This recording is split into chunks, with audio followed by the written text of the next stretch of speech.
Buenas noches. Buenas noches. ¿Cómo está MFIlandia? Bienvenidos, mi nombre es Urayoán Noel, soy profesor en el MFI, el Departamento de Español y Portugués, el Departamento de Inglés, y es un honor y placer para mí presentar a Edwin Torres. Les cuento un poco del formato para el evento. Empezaremos con el performance de Edwin, luego de mi introducción, y luego pasaremos a un breve conversatorio y luego lo abriremos a preguntas lo antes posible, porque la idea también es que sea todo participativo, ¿verdad? Y luego pasamos a lo que vinimos, al placer sensorial y la degustación, que tiene todo que ver con el performance de Edwin también. Bueno, también me gustaría darle la bienvenida. Perfecto. Bueno, pues, forget I said that. Empezamos con Lila. No empezamos, yo puedo seguir. Vos seguís y hacemos así, performance. ¿Eso es nuevo, Lila? No. Tú y yo performando. Un poquito. Sí. Bueno, pues leo la biografía de Edwin y luego hago más una historia personal para matizar todo esto. Edwin Torres is an NYC native and editor of The Body and Language, an anthology, Counterpath Press. Estoy en esa antología, es bellísima. Y también Lila, es bellísima. He is the author of 13 books of poetry, including Conundrum, I Will Be Your Many-Angled Thing, Roof Books, which also received a 2022 American Book Award. Wepa Edwin, Zoeteox, The Collected Word Object from Wave Books, and Ameriscopia, University of Arizona Press. Multidisciplinary collaborations, hablaremos de eso, with a wide range of cultural nomads have contributed to the development of his body lingo poetics. He has received fellowships from the Foundation for Contemporary Arts, New York Foundation for the Arts, and the DIA Foundation, the DIA Foundation, among others. Anthologies include New Weathers, Poetics from the Naropa Archives, The Difference is Spreading, 50 Contemporary Poets on 50 Poems, Poets in the 21st Century, Poetics of Social Engagement, and Aloud, Voices from the Nuyorican Poets Café. Recuerdo, en el 2003, yo era mero, nuevo, estudiante doctoral en este departamento y quise hacer un invento para sentirme a gusto. Ya Lila me había hecho sentir a gusto con la serie de poesía, pero quería otro tipo de poesía, la poesía posible, la poesía habitable, la poesía vivible. Hice un evento, 8 poetas, 4 de Puerto Rico, 4 de la diáspora, entre ellos Edwin, y francamente no recuerdo mucho de esa noche. No tiene un desenlace emocionante esta historia, pero sí recuerdo unas semanas después o antes en el Nuyorican ver un performance de Edwin y decir, wow, eso es posible con la poesía. Y me acuerdo que le comenté a Edwin, con quien único me había pasado esto antes es con Pedro Pietri, la única otra persona que había generado ese wow. Y ahí empezamos a hablar sobre Pedro Pietri, maestro de los dos, y hablar sobre la voz. Y desde ahí dije, tal vez hay espacio para esto en una tesis doctoral, tal vez hay espacio para esto en una trayectoria académica. And here we are. No sé cómo hay espacio para el app, pero es el app de Brian Eno. Edwin es también un gran lector de Brian Eno y tiene un libro sobre el lenguaje ambient, el ambient language, de la posibilidad de quiénes somos y quiénes seremos. No hay kings en este center, abajo con las monarquías de la significación, que las cuerpas sean la única nación posible. Gracias. Y bueno, vas a ver ahí entonces. Contra eso no puedo competir. Imposible. No, quería decir también que casi cuando empecé a ir a lecturas de poesía aquí de poetas norteamericanos. Lo escuché a Edwin, creo que no me acuerdo si en el New Yorkers o en el Bowery o en el Poetry Project, y la dicción, la manera de entonar, todo lo que tenía. Yo salía de las lecturas tipo con mi cabeza que iba y salía con un inglés que no entendía nada tampoco, pero lo que más me resonaban eran las palabras.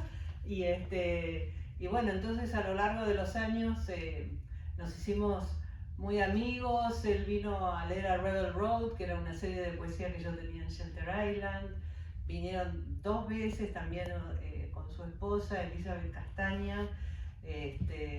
Así que, bueno, ahora hace poco tiempo publicó esa antología Body Language, que es una maravilla, se los recomiendo que las miren ahí. Y todo el trabajo que hace Edwin con el cuerpo, pero con el cuerpo del lenguaje también, y las mezclas. Bueno, lo he enseñado en clases undergrad, los estudiantes se quedan alucinados también, así que disfruten de Edwin. Es un placer que estés aquí de nuevo, porque también participó en la lectura del año 2007, cuando se inició la maestría con Geometry of Hope, con un poema maravilloso que lo tenemos impreso también. Te tendría que dar más de esos ejemplares, actually. Así que aquí los dejo con Edwin Torres. Bye bye. Okay, so I am, my parents are Puerto Rican and I am New Yorker, so my Spanish is not too good, but I use it in my poetry in different ways, and we'll talk about that later. So I'll start with this first.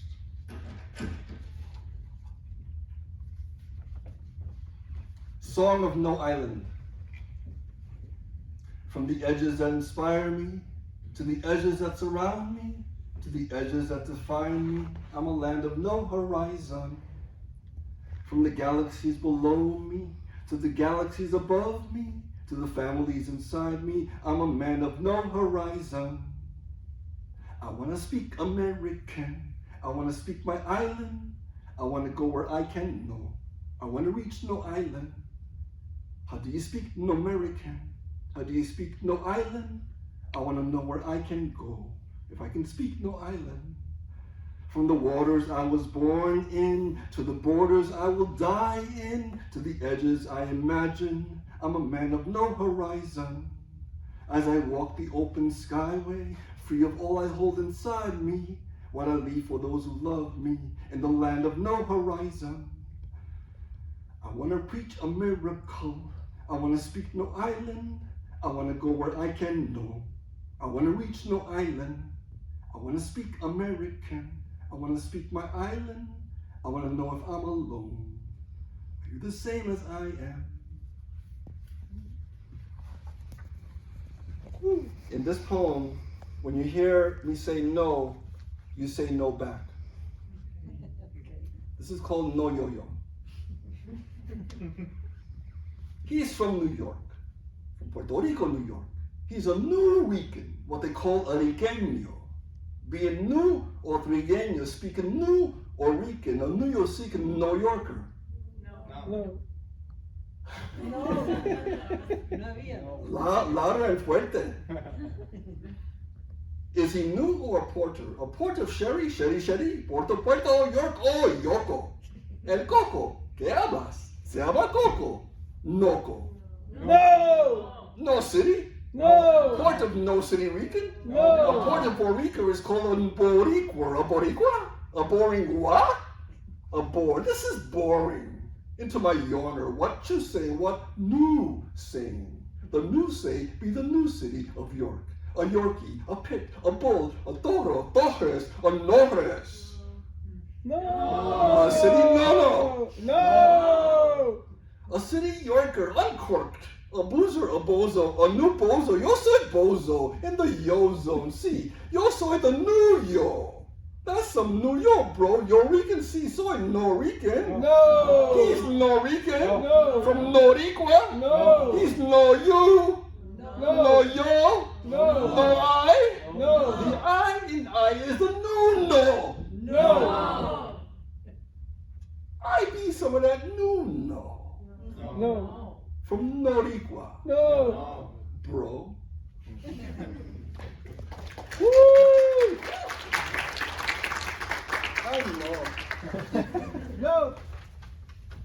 there's an accent in my accent.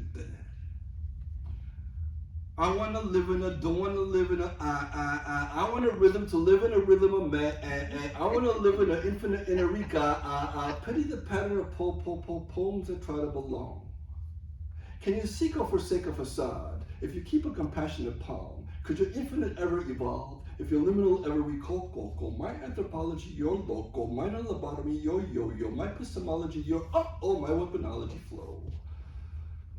It's the Romeo Julio body. Oh, how do we leave it? Nobody. No, kita patrafi bonachi. Bro, do it and do it and do it and do it and do it and do it again.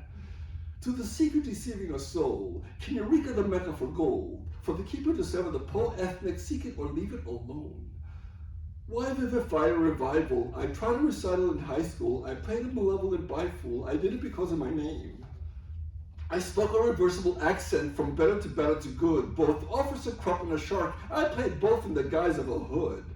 Que pasa mi versatile access? Su casa mi casa, my guess is I learned how to pirouette optics. A movie Boricua was I. Ever reopen the re-o, ever resever the me-o, ever rebury a body-o, ever the rebel the we. Toca mi lengua de boca, ca música boca para la, never la cucalara, cha, gotta we get it, let's go. I want to live in a, don't want to live in a, I want to live in a lower rebellion, I want to live in a minimal innerika, I want to live in a liminal center. I want to live in a liminal center. I want to live in the limitless enter. I want to live in the limitless enter.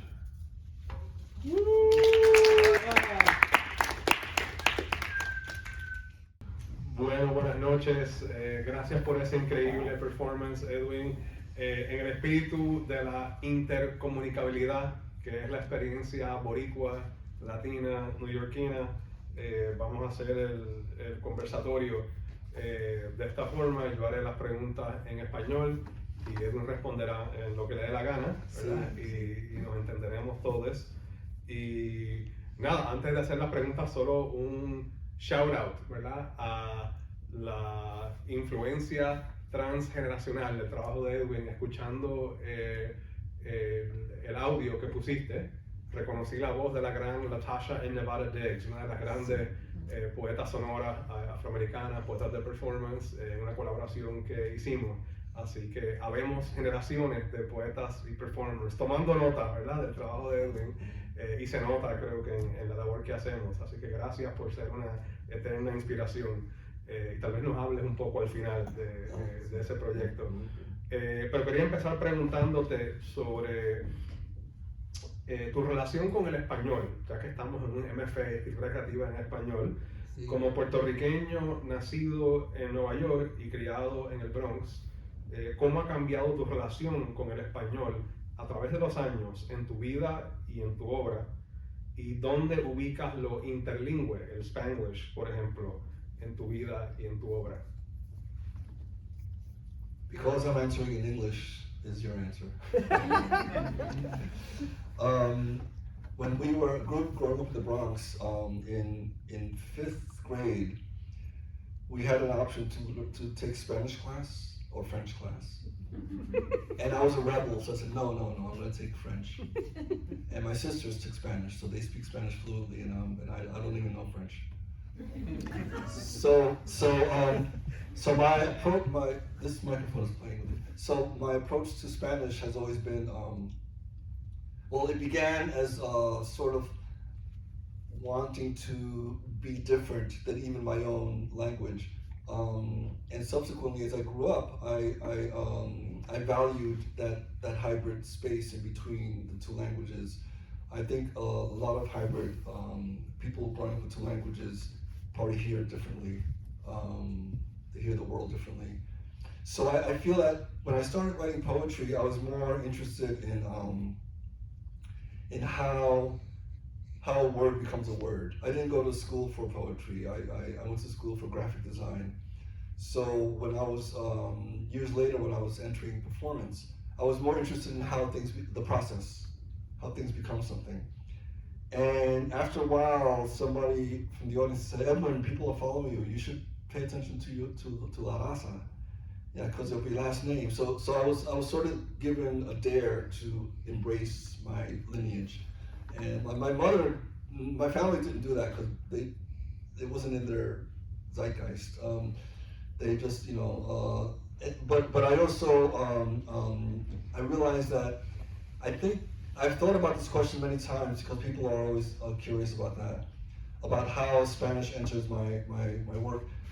Growing up with my family was very fun, and it was really fantastic having the Latino culture around me. So it wasn't that I was negating it. I think I was just trying to branch out and see what happened outside the island, outside the language. As I was performing, I realized that there's value, of course, in knowing where you're from, but also in warping it or twisting it or playing with it a little bit.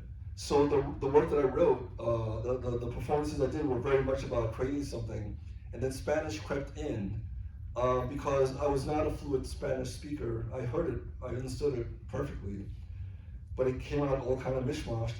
And the poets that were gravitating towards me, like Gerard Manley Hopkins and Wallace Stevens, and people that were like, you know, these people that were kind of like not necessarily experimental, just kind of like there was a rhythm inside their work. Since then, I've learned that rhythm is my connection to my island. Rhythm in all my work, in English or Spanish, in my body movements and everything that charges me is very much based on rhythm. And I know that poetry is language in rhythm, of course. I feel that Puerto Rican poets, or I should say Latino poets, I think it's a wider diaspora, just envelop. You can't escape the Caribbean. You can't escape the African rhythms that are just inside us, and it comes out in our work in different ways. So I went way around. But the crux of your question is how my relationship to Spanish now, in a way. Maybe si ha evolucionado, has it evolved? Yeah, it's evolved. Yeah. I've always, I was gonna say my appreciation of Spanish, but no, I've always appreciated Spanish, so that's not the right word. My envelopment, my use of it in my work gives it wings and gives it, you know, movement and lets it fly beyond the page. And that's what I'm really interested in, like coming into poetry from performance, coming into poetry from not a poetic background, from graphic design, from the visual world, from the stage. When I got to the page, I see that what's on the page needs to live beyond me, beyond the person that's here. So the rhythm finds its way in the stanzas and the line breaks and all that. And I think that there's a real Spanish idiom in there, along with the invented Spanish, the invented neologisms and the language that I like to kind of create. Aside from that, the form on the page and how you're reading it, I think is a way to address how Spanish lives in the work. Gracias. I wanted to just do a little show and tell. This is the Cartonera edition, Ilusos, Cartonera edition of Edwin Torres' work, published by Atarraya Cartonera, the first Cartonera in the Caribbean, in 2010, with my translations, right, into Spanish. And fue un proceso tan y tan divertido. Yes. Yeah. Porque me acuerdo que yo le enviaba mis borradores a Edwin y le decía, bueno, técnicamente podría ser algo así, pero si te vas por el sonido, puede ser algo así. Y entonces era totalmente intuitivo, casi era como hacer jazz experimental, como free jazz, ¿verdad? Yeah. Y cuando me decías, no, vámonos con el sonido esta vez, ahí yo empezaba a hallar el ritmo, ¿verdad? Yeah. Y yo empezaba entonces a delimitar mis opciones de traducción de acuerdo con el ritmo que íbamos creando en la traducción. Fue hermosísimo, así que... Porque there's some real simple poems inside there. Y también some crazy language, like that planet concertina. Concertina, yeah. It's crazy, but also there's a beautiful one about the sunshine. So Urayoán really got into... Fue una educación, porque el prejuicio de uno siempre es hacia pues el lenguaje normativo y la legibilidad y algo que funcione como una traducción, y esto fue más como traducir energía, ¿verdad? Traducir un campo energético más que un texto fijo. Gracias por eso. Te quería preguntar en ese sentido por las identidades y las estéticas en su obra. Eso fue algo que me fijé cuando te escuché por primera vez, ¿verdad? Y creo que estabas haciendo Interactive Eclecticism en esa época. Y tu obra escrita y performática se ha caracterizado por el juego con las identidades y estéticas, tanto las preexistentes, como New Yorican, ¿verdad? Como las que tú mismo has creado. Mencioné Interactive Eclecticism, también usas el término lingualisualista para describir tu poética. Pienso en el ambient language que mencioné, ¿verdad? De tu libro The Puppetology of an Ambient Language. Y pienso también en el noricua, que también invocaste con el no, que nos hiciste hacer, ¿verdad? Que convierte al boricua al noricua. Pero me fijo que en tu trabajo más reciente, en el libro que leíste hoy, Conundrum, ganador del American Book Award, fue para Edwin, muy merecido. Esbozas un acercamiento más espiritual, yo diría que ecológico y hasta planetario de la identidad. Y te quería preguntar cómo ves la evolución en tu obra y en tu vida en torno a cuestiones de identidad. I think, yeah, that's a good point. My first performances, I created a movement called interactive eclecticism, which is anything. What is interactive? What's not interactive? What's not eclectic? So I wanted two fancy words that sounded like a theology. And I would have sounds, I would do all kinds of crazy stuff on stage. And it was a time when there was a lot of performance art that was about a monologue, about the person on stage talking about their life. And I wanted to go against that. So I did these things with, I threw tape recorders into the audience, the whole thing. It was all, and also interactive is I Edwin. So there's a lot of wordplay in there. So it goes to conundrum because with interactive eclecticism y también lingualism, I'm looking for ways of landing on this earth. I'm looking for movements that I can hold on to explain where I'm traveling towards. The piece I read about discoloration is about the skin. It's about where we are all together.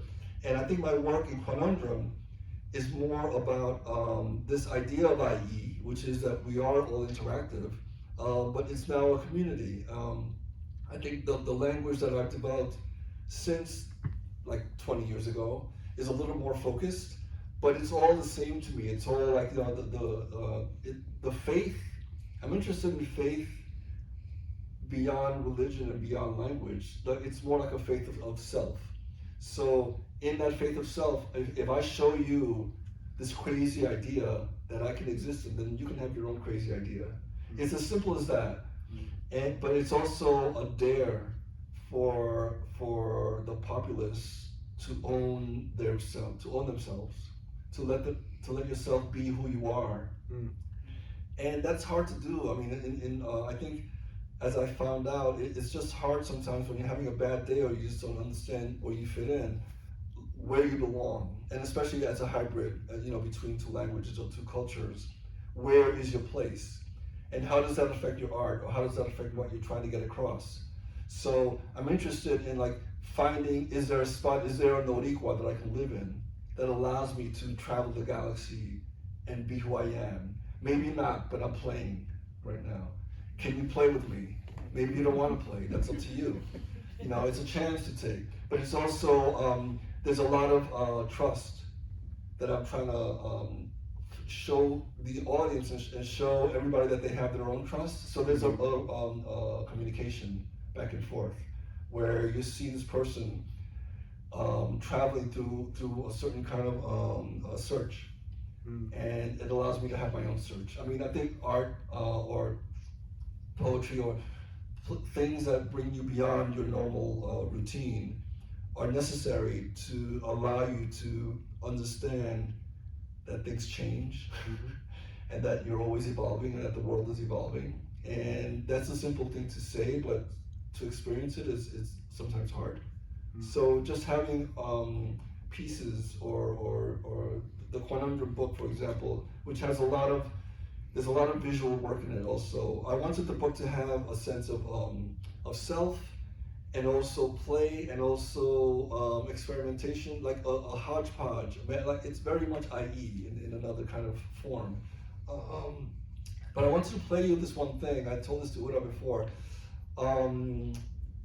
There's the first piece that I read called "The Song of No Island."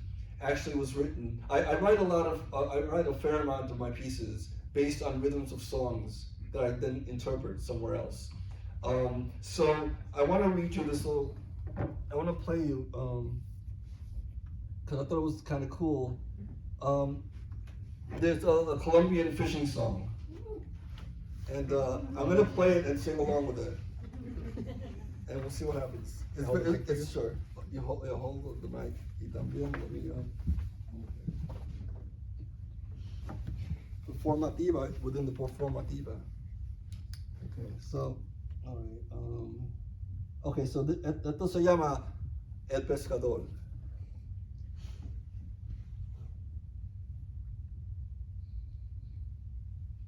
Va subiendo la corriente con chinchorro y atarraya, la canoa de barriga. Sorry, okay. The pleasures that inspire me, to the edges that surround me, to the edges that define me. I'm a land of no horizon, galaxies below me, to the galaxies above me, to the families inside me. I'm a man of no horizon. I wanna speak American, I wanna speak my island, I wanna go where I can go, I wanna reach my island. How do you speak American? How do you speak no island? I wanna know where I can go, and how do you speak no island?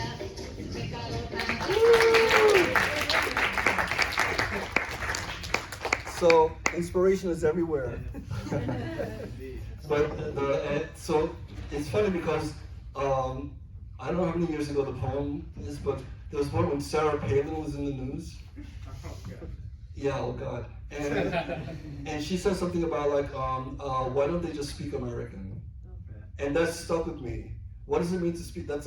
We know how stupid that is. But I realized, well, that's an interesting way to take, this idea of American. How do you speak? So I wrote this thing about like, I want to speak no American, and the lines came from that. And at the same time, I heard the song, and it just kind of came together. So you never know where something's gonna take you somewhere. Me encanta lo del IE porque también pienso en otras palabras, in other words, right? IE in other words, ¿verdad? Y casi veo tu poética ahí, que es como esta proliferación de metáforas y de metonimia. Y pienso que Neruda decía que los poetas tienen palabras esenciales, ¿verdad? Y no sé sé que eres un fan de Neruda, pero no sé si tienes palabras esenciales. No hay palabras esenciales, son todo como un torrente de metáforas y metonimias y todo eso. Así que para mí el IE es Y también ahí. Siempre, ahí. Next level, that's next level there. Okay, I can't keep up. Pues te tenía una pregunta en ese sentido. Conduction. About conduction. Oh, go ahead. Sorry. No, esa es la pregunta sobre performance también. Sí. Y es un poco que nos contaras esa trayectoria tuya. ¿Cómo llegaste a entender la poesía como una práctica performática y verbivocovisual, ¿verdad? Verbivocovisual, como la llamaba Joyce. ¿Y cómo te relacionas con categorías como performance poetry, ¿verdad? O sound poetry, o sound art, arte sonoro, poesía sonora? ¿Y dónde y cuándo encaja la escritura dentro de esta práctica tan verbivocovisual? Sí.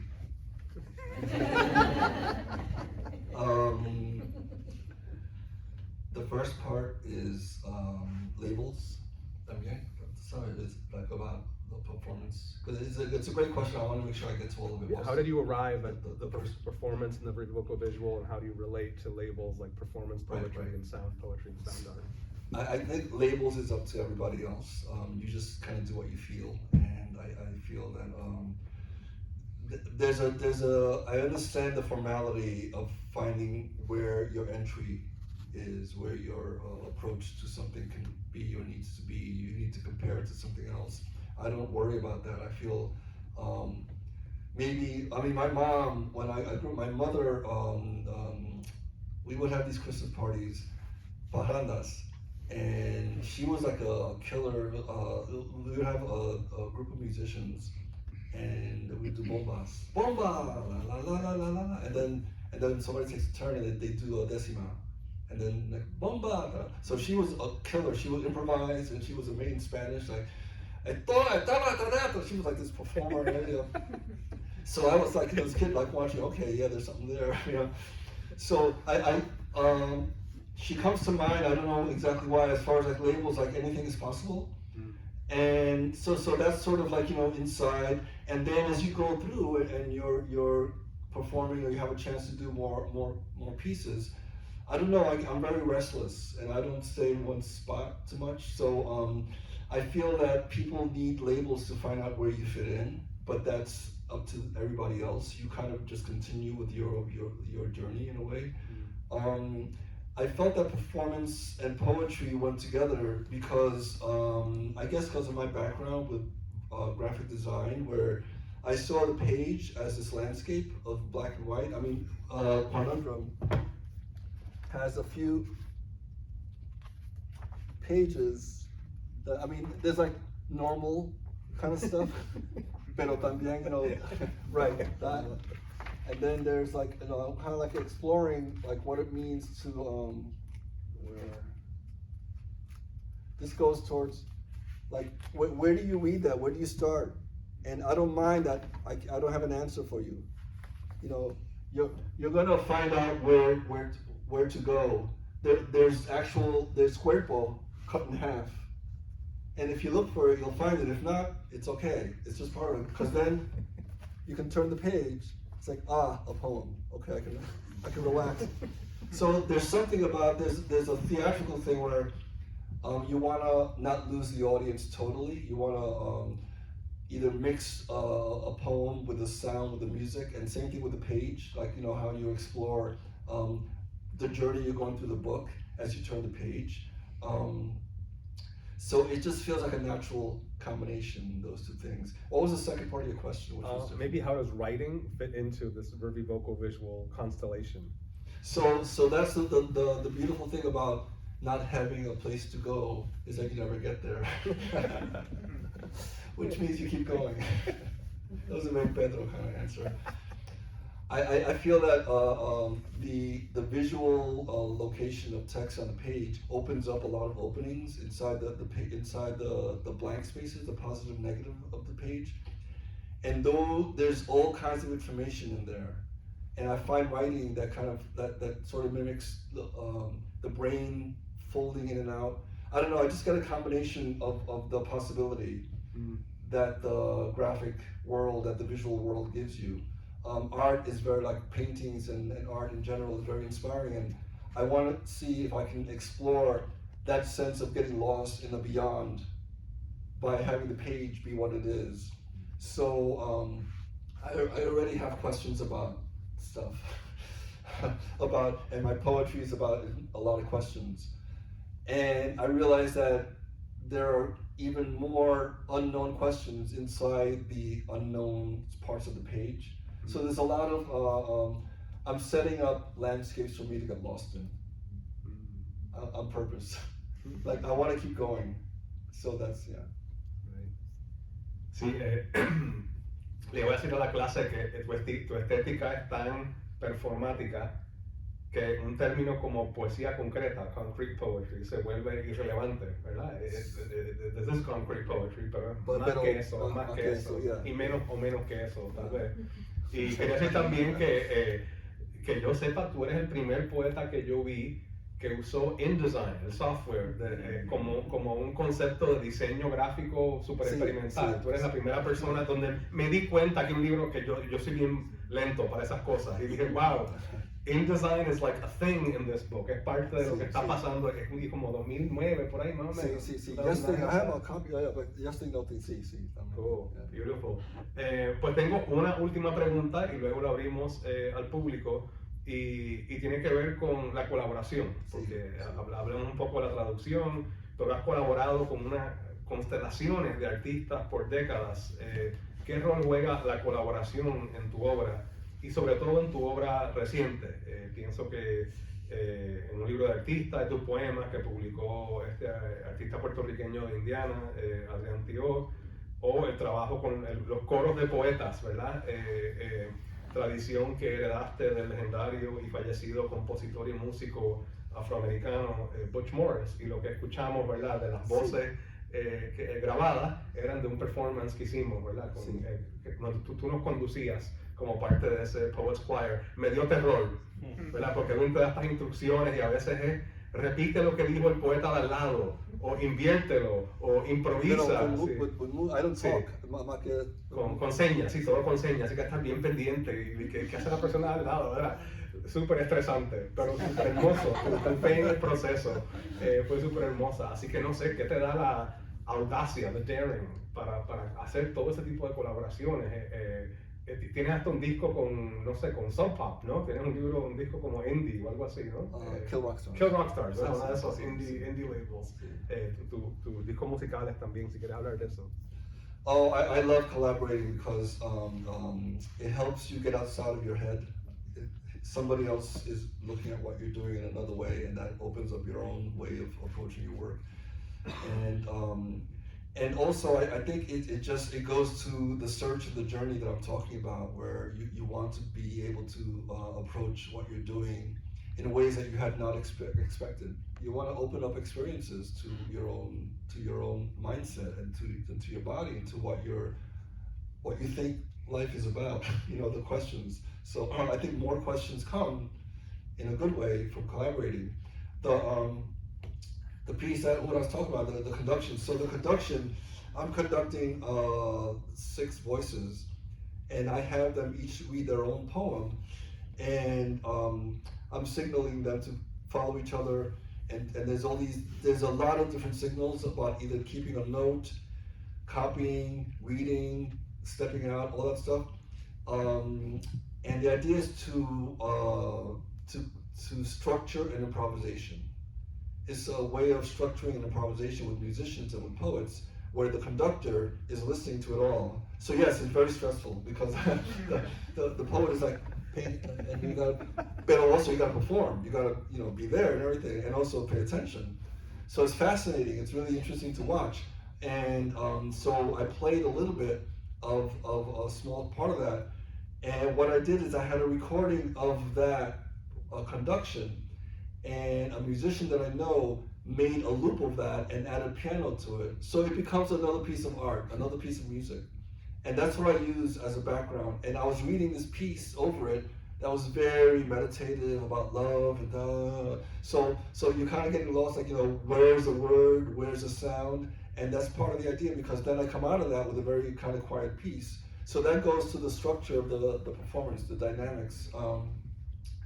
But I love collaborating. I think it opens up pages and worlds that you've never imagined. You just have to, in a way, give in and lose yourself. You have to trust your own work and know that you're going to sometimes fall. But that's part of it. That's part of it. You get up again and you keep going. So it's all play. Beautiful. I think we're done. Preguntas para Edwin. Sí. Yes. Bueno, increíble tu presentación, Edwin. Y quería preguntarte, en clase de URA el año pasado, yo escuché vi a Pedro Pietri, Sí. me impactó profundamente, Yes. Puerto Rican Obituary, ¿no? Y para mí fue una revelación. Sí. Entonces me encantaría saber acerca un poco de tu relación con Pedro. Oh my God, Pedro.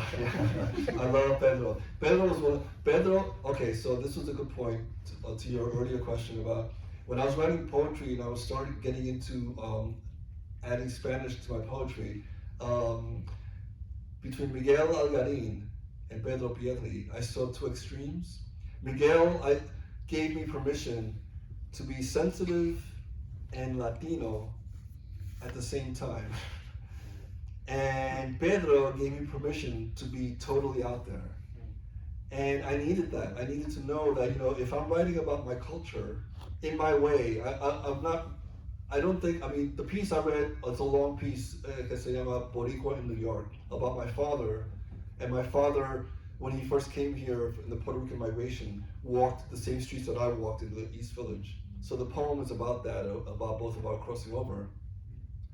And I'm writing about that, but I'm also writing about my questions about where I fit in within all that. So Pedro was an opening for me to allow experience and allow possibility, because a lot of Pedro's work is non-linear. It's pop here and there. He's an incredible performer, so you get lost in his word and his voice and everything. But the actual language is like, it's very, there's a deep philosophy there. And he also championed that wearing all black and just disappearing. So the no that I'm interested in sort of came from Pedro. The Noricua, the no, the not fitting in. Who am I? Where am I as a Boricua, as a Noricua, whatever? Very much from Pedro. And the sensitive stuff is from Miguel.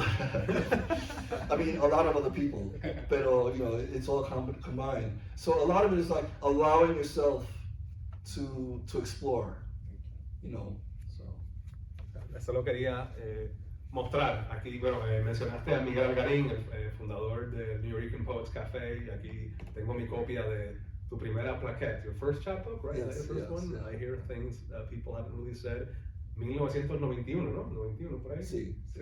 Y aquí vemos ya el estilo verbivoco visual en su versión emergente, así que lo tengo aquí como parte del show and tell. Otra pregunta para Edwin. Uno o dos más y pasamos a la verdadera diversión. Okay. That's good. Well, I have a question. Yeah.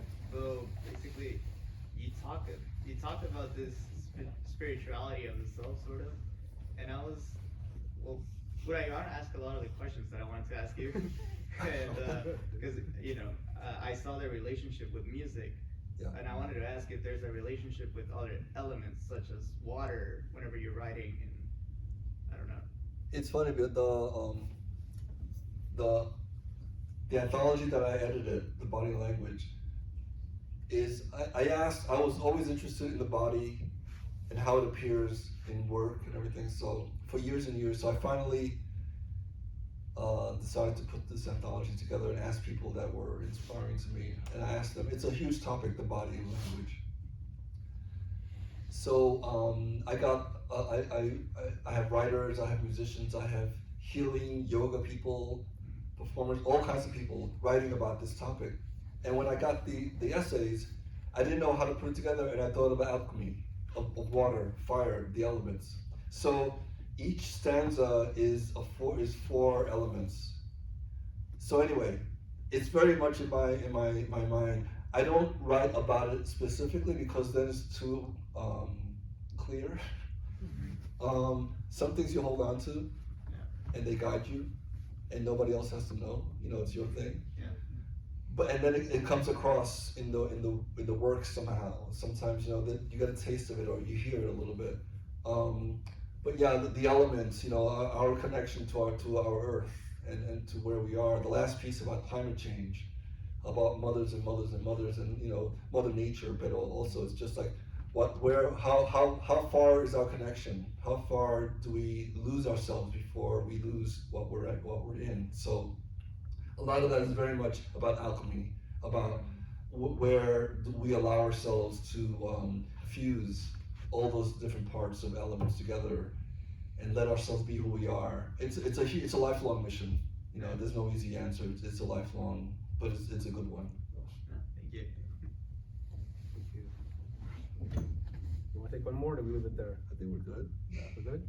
Let's see. Do you have somebody else? Oh. No, okay. We're good. Gracias a todo el mundo. Buenas noches. Un aplauso nuevamente para Edwin. Y tienes libro, ¿verdad, Edwin? See you in the ¿no? back, yeah.